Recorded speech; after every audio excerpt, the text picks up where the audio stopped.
Assalamualaikum warahmatullahi wabarakatuh. Perkenalkan, nama saya Mahfudah Hafni Hanum, kelas 12 MIPA 1, absen 16. Di sini saya akan mempresentasikan tugas psikomotorik, tugas biologi, laporan penelitian pertumbuhan dan perkembangan perkembangan kacang hijau terhadap cahaya matahari.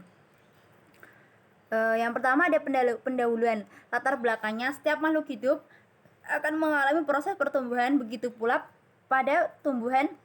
Dalam proses pertumbuhan, pada tumbuhan dapat dipengaruhi oleh beberapa faktor. Salah satunya ada intensitas cahaya matahari. Rumusan masalah ada dua, yaitu adakah pengaruh cahaya matahari terhadap pertumbuhan kacang hijau. Yang kedua ada bagaimana perbedaan dan pertumbuhan kacang hijau yang mendapatkan cahaya matahari secara langsung dan tidak mendapatkan cahaya matahari secara tidak langsung atau tidak mendapatkan cahaya matahari. Tujuan penelitian di sini untuk mengetahui pengaruh yang diberikan cahaya matahari terhadap pertumbuhan kacang hijau. Yang kedua, untuk mengetahui perbedaan tumbuhan pada kacang hijau yang terkena sinar cahaya matahari dan tidak terkena sinar matahari. Manfaat penelitian ini dengan melakukan penelitian untuk menyusun karya tulis ilmiah ini dapat memberikan pengalaman khusus untuk kami sebagai peneliti sekaligus penyusun karya tulis ini, serta pengetahuan tentang pengaruh cahaya terhadap pertumbuhan dan perkembangan kacang hijau dan perbedaan pertumbuhan dan perkembangan biji kacang hijau yang diletakkan di lingkungan yang berbeda intensitas cahayanya. Hipotesis ada 3, yaitu mungkin intensitas cahaya yang dapat menghambat pertumbuhan dan perkembangan tumbuhan. Yang kedua ada mungkin tumbuhan kacang hijau yang berada di tempat yang intensitas cahayanya berbeda akan menghasilkan tinggi batang yang berbeda. Yang ketiga ada mungkin tumbuhan di tempat gelap akan lebih terang daripada pertumbuhan di tempat gelap akan lebih tinggi daripada di tempat terang. Yang tinjauan pustaka bab 2, yang pertama ada pertumbuhan dan perkembangan pada tumbuhan kacang hijau. Pertumbuhan merupakan proses pertumbuhan ukuran atau volume serta jumlah sel secara irreversibel atau tidak dapat kembali ke bentuk semula. Sedangkan perkembangan merupakan proses terspesialisasi sel menuju ke bentuk dan fungsi tertentu yang mengarah ke tingkat kedewasaan yang bersifat kualitatif atau tidak dapat dihitung dan irreversibel. Pertumbuhan pada tanaman melalui 3 tahap, yaitu perkecambahan, pertumbuhan primer, dan pertumbuhan sekunder. Perkecambahan dimulai dengan masuknya air ke dalam biji dan berakhir masa dormasi pada biji atau ditandai dengan munculnya akar dan batang pertama kali. Perkecambahan dibedakan menjadi 2, yaitu perkecambahan hipogel dan epigel. Perkecambahan pada tanaman kacang hijau termasuk dalam perkecambahan epigel, yaitu pertumbuhan memanjang dari hipokotil yang menyebabkan kotiloden dan plumula keluar dari atas tanah. Kemudian ada tahap pertumbuhan primer. Pertumbuhan primer merupakan pertumbuhan pada embrio, ujung batang, dan ujung akar. Selanjutnya tahap pertumbuhan sekunder. Pertumbuhan sekunder merupakan aktivitas kambium yang membentuk xilem sekunder dan floem sekunder. Ada yang kedua ada pengaruh cahaya matahari terhadap pertumbuhan kacang hijau. Tumbuhan memerlukan jumlah cahaya yang berbeda untuk proses fotosintesisnya. Namun, jumlah cahaya yang berlebihan dapat menghambat pertumbuhan karena merusak kerja hormon pertumbuhan atau auksin. Fungsi utama hormon auksin adalah sebagai pengatur pembesaran sel, memacu pemanjangan sel di daerah belakang meristem ujung tumbuhan yang dapat cahaya kurang atau di tempat gelap yang terjadi pertumbuhan yang sangat cepat, tetapi daun kecil dengan warna hijau muda dan batang akan beruas-ruas panjang atau etiolasi. Objek penelitian kacang hijau. Kacang hijau merupakan salah satu tanaman semusim berumur pendek, kurang lebih dari 60 hari. Kingdom Plantae, subkingdom Teresebionta, superdivisi Spermatophyta, divisi Magnolophyta, kelas Magloliosidae, subkelas Rosidae, ordo Phalaenopes, famili Fabaceae, genus Phaseolus, spesies Phaseolus radiatus. Tanaman kacang hijau berbatang tegak dengan ketinggian sangat bervariasi antara 30 sampai 60 cm, tergantung varietesnya. Cabang menyamping pada bagian utama berbentuk bulat dan berbulu. Warna batang dan cabang ada yang hijau dan ada yang ungu. Daunnya trivolate, terdiri dari 3 helaian. Yang ketiga ada metode penelitian. Jenis penelitian penyusun karya tulis ilmiah ini menggunakan metode eksperimen. Metode eksperimen adalah metode yang dilakukan dengan mengadakan manipulasi terhadap objek penelitian serta adanya kontrol. Eksperimen ini dilakukan dengan percobaan menggunakan objek kacang hijau pada media kapas basah dan disimpan di tempat berbeda, yaitu di tempat gelap dan tempat terang. Variabelnya ada 3, yaitu variabel bebas, variabel terikat, dan variabel terkendali. Variabel bebas, pemberian intensitas cahaya di tempat terang dan di tempat teduh. Variabel terikat, morfologi kacang hijau dan pertumbuhan kacang hijau. Variabel terkendali dibagi menjadi 4, yaitu tempat penelitian pada gelas plastik dan kaca ukuran kecil.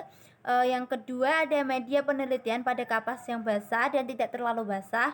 Yang ketiga ada biji kacang hijau yang sebelumnya telah direndam selama 3 jam. Yang keempat ada setiap gelas terdapat 4 buah biji kacang hijau atau lebih. Waktu dan tempat penelitian. Waktu yang saya gunakan dalam penelitian ini Selasa 27 Juli 2021 sampai Selasa 10 Agustus 2021, yaitu 2 minggu. Tempat penelitiannya yang di halaman rumah, di tempat terang, dan di tempat gelap di dalam almari. Alat dan bahan. Alat-alat yang kita butuhkan yaitu ada 2 gelas buah, yang satu ditaruh di tempat gelap dan yang satu ditaruh di tempat terang, penggaris, alat tulis, dan kamera untuk mendokumentasikan. Ada bahan yaitu beberapa biji buah kacang hijau sebagai objek penelitian, kapas sebagai media penelitian, air sebagai bahan tambahan. Cara kerjanya yaitu alat dan bahan yang kita perlukan. Rendam kacang hijau kurang lebih 3 jam untuk mengetahui mana biji kacang hijau yang layak kita digunakan sebagai objek penelitian ini. Yang ketiga ada masukkan gumpalan kapas yang telah diberi air atau dibasahi air. Setelah itu kacang direndam. Masukkan kacang ke dalam gelas yang telah berisi kapas tersebut. Simpan kacang jarak tidak terlalu rapat agar pertumbuhan lancar. Dan yang keenam, simpan gelas tersebut di halaman luar dan di tempat gelap.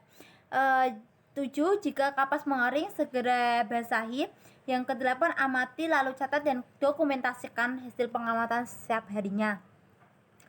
Pengambilan data. Dari data hasil pengamatan dan pengukuran pada perkembangan pertumbuhan kacang hijau selama 14 hari ini, kami juga mengambil dokumen berupa foto dan eksperimen tersebut. Dari setiap tempat terdapat 2 gelas, tetapi yang kita diolah hanya 1 yang pertumbuhan yang paling baik. Ini ada hasil pembahasan, data hasil pengamatan di tempat gelap. Rata-ratanya 5,50. Yang di tempat terang itu 3 cm. Tabel perkembangan pada keadaan dan kualitas tanaman di tempat gelap dan di tempat terang. Di tempat gelap yaitu yang pertama, pada sekitar biji kacang hijau kapas menjadi warna hijau pudar dan ukuran biji kacang hijau membesar tetapi belum muncul kecambah. Yang kedua ada kecambah mulai tumbuh dan dari setiap kacang. Yang ketiga ada akar tumbuh mengarah ke bawah dan kacang mengarah ke atas. Yang keempat, ada kulit kacang mengelupas sekitar 1/4 bagian. Yang kelima, kecambah atau batang kacang hijau berwarna putih dengan bentuk ukuran tidak beratur atau tidak tegak lurus. Yang keenam, ada 1 dari 3 mempunyai batang kacang hijau yang sedikit berwarna merah tua atau pudar. Yang ketujuh, daun mulai tumbuh dengan warna hijau muda. Yang di tempat terang, yang pertama, pada hari pertama sekitar biji kacang hijau kapas menjadi warna hijau pudar dan ukuran biji kacang hijau membesar. Yang kedua, ada hanya dua dari 4 kacang hijau yang sudah terlihat tumbuh kecambah. Yang ketiga, ada 1 dari kacang hijau yang telah tumbuh menjadi kering dan tidak ada pertumbuhan. Yang keempat, ada hanya 1 kacang hijau yang bertahan. Yang kelima, semua kulit terkelupas dari kacang dan mulai terlihat dari daun berwarna hijau tua. Yang keenam, ada kacang layu karena kapas kering oleh sinar matahari. Analisis data, tinggi tanaman di tempat terang itu 2,75 cm rata-ratanya. Tinggi tanaman di tempat gelap rata-ratanya 6,49 cm. Pertumbuhan kacang hijau dan di tempat gelap di tempat gelap, dari data di atas dapat dilihat bahwa rata-rata panjang batang kacang hijau di tempat dengan intensitas cahaya rendah adalah 6,49 cm, sedangkan pertumbuhan kacang hijau di tempat terang pada tempat terang kacang hijau dapat cahaya dengan intensitas yang sangat besar. Akibatnya pertumbuhan kacang hijau akan lambat karena sebagian sebesar hormon auksin terurai oleh sinar matahari. Dari data diperoleh rata-rata panjang batang kacang hijau yaitu 2,75 cm. Pembahasan berdasarkan pengamatan dan dilakukan oleh penunjukan bahwa terdapat perbedaan pertumbuhan dan perkembangan di tempat terkena cahaya matahari dan tidak terkena cahaya matahari. Ya, hal ini menunjukkan bahwa cahaya mempengaruhi pertumbuhan dan perkembangan kacang hijau. Kesimpulannya, dari hasil penelitian pengaruh faktor cahaya terdapat pertumbuhan dan perkembangan biji kacang hijau, dan dapat disimpulkan bahwa cahaya dapat mempengaruhi proses pertumbuhan dan perkembangan tanaman. Proses pertumbuhan dan perkembangan tumbuhan membutuhkan cahaya, namun banyak sedikitnya cahaya yang dibutuhkan tiap tumbuhan berbeda. Pada begitu pula dengan tumbuhan kacang hijau. Dari penelitian yang telah dilakukan terhadap pertumbuhan dan perkembangan kecambah biji kacang hijau yang telah diletakkan di tempat gelap dan terang akan mempunyai perbedaan biji kacang hijau yang terkena cahaya matahari secara langsung atau terang pertumbuhannya lebih lambat, daunnya lebar dan tebal berwarna hijau, batang tegak dan kokoh. Sedangkan biji kacang hijau yang tidak terkena cahaya matahari atau di tempat gelap melengkung tidak kokoh. Hal ini terjadi karena cahaya memperlambat atau menghambat kerja hormon auksin dalam pertumbuhan meninggi atau primer, sehingga dapat disimpulkan bahwa hipotesis yang telah dibuat sebelumnya benar. Selanjutnya, lampiran foto atau dokumentasi selama pertumbuhan 14 hari.